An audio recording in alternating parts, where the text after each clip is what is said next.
Pour comprendre quels étaient les besoins exacts de nos clients, nous avons questionné tout un panel de partenaires afin de savoir quels étaient leurs besoins tout d'abord, puis quelles étaient les problématiques qu'ils rencontraient principalement lors de l'installation de monitoring environnemental et de monitoring de bruit.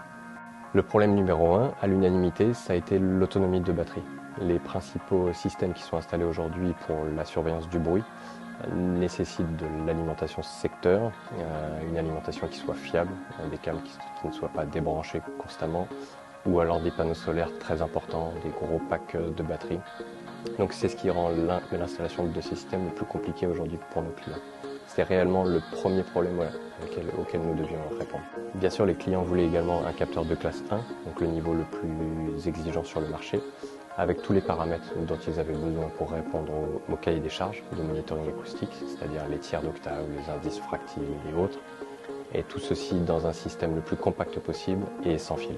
Et enfin, il fallait que le système soit robuste afin de répondre aux problématiques que l'on rencontre sur un chantier de construction, la météo et autres, et que les données soient facilement accessibles via une plateforme web.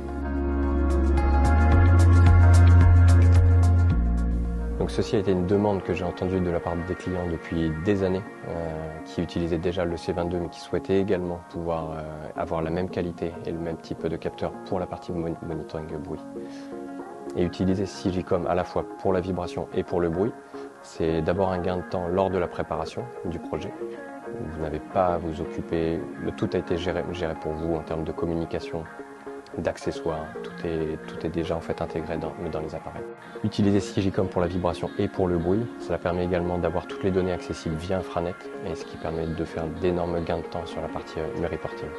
Et ces gains de temps lors de la préparation du projet, mais également lors du projet, allié à la fiabilité du système pour la vibration et pour le bruit, va également permettre d'avoir un système beaucoup plus rentable pour les consultants.